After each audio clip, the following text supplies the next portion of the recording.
Welcome back, readers. I want to let you in on a little secret. Come close. You know, every year before the school year starts, teachers all over the world wonder the same thing. What is my new class going to be like? As we set up the classroom, we think, will these kids be like the ones that I had last year? Will they be afraid of a bug that sometimes finds its way in from the back door? Are they going to try to capture it and return it back outside? Are they going to play together for recess, or are they going to split up into little groups? Will they be ready to laugh and have a good time during our read-alouds? Teachers are full of questions about their kids before the year starts. Then you walk in on the first day of school, and very quickly we begin getting to know you. We notice who you like to sit next to, what books you like to pick. We notice what you want to keep in your cubby. We notice the way you talk and the kind of things you like to do. All of this noticing gives us an idea of who you are. And you know what? The way that teachers get to know a new class full of kids is the same way that readers get to know characters. Today,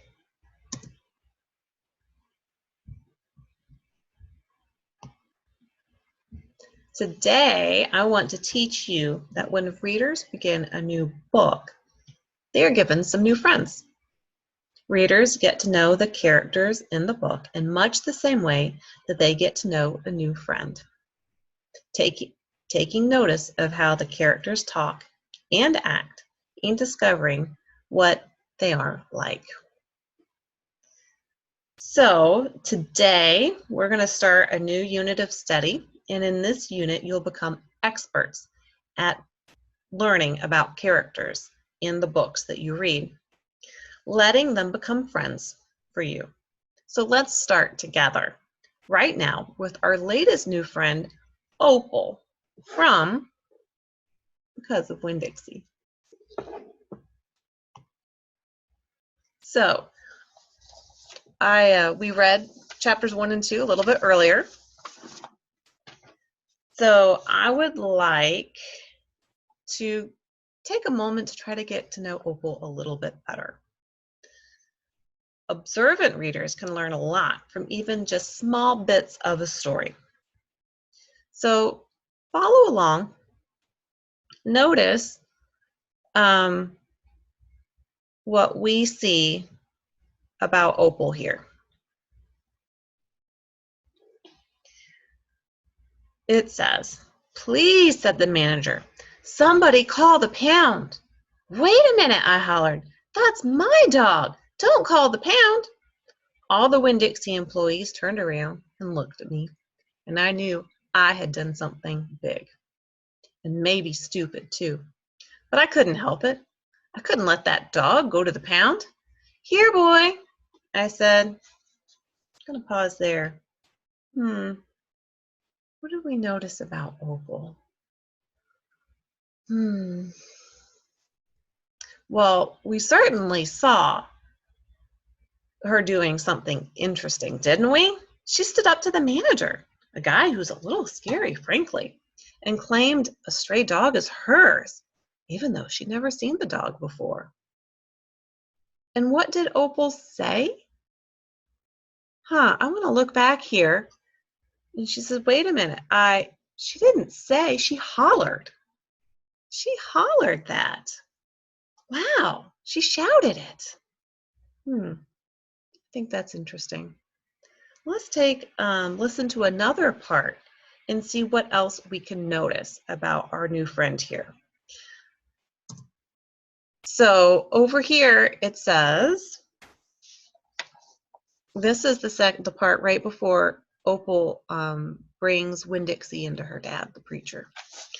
And she says, "Anyway, while me and Winn-Dixie walked home, I told him how I got my name. I told him how I had just moved to Naomi. I also told him about the preacher and how he was a good man, even if he was too distracted with sermons and prayers and suffering people to go grocery shopping. But you know what? I told Winn-Dixie. You are a suffering dog, so maybe he will take to you right away. Maybe he'll let me keep you. Winn-Dixie looked up at me and wagged his tail. He was kind of limping like something was wrong with one of his legs. And I have to admit, he stunk bad. He was an ugly dog, but already I loved him with all my heart. Wow.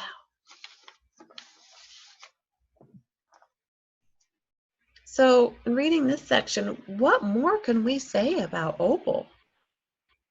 This is just the beginning of the book. Well, already you're coming to know Opal as you would a new friend. I notice that she doesn't care that Winn-Dixie is messed up and walks funny and smells bad. She loves him. She's already given him a name.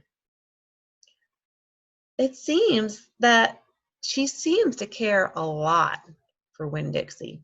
She loves this dirty dog. Anyway, enough to fight for him. I wonder if she feels the same way about other things and people in her life. Do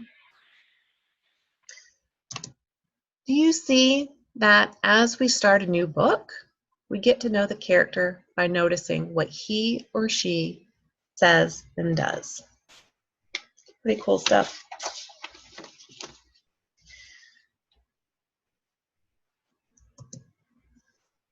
Think about how much time it takes to understand a friend, in the same way it takes time to understand a character. Today, you noticed some important things about Opal, but there is still a lot more to know. We'll be adding to our first impressions as we read in Winn-Dixie. So as you turn to your own books, I want you to take what we did today with you. Pay attention to the things that your characters do and say. If it's helpful, you can even jot down some notes when you make significant observations about your new character. But before you get started on your reading, I want you to make sure that you do all the things that you know to get ready for when you read. I want you to look over your book, orient yourself to how the book goes, then read. Making it a movie in your mind that good readers do when they're reading. All right, readers, are you ready? Okay, off you go.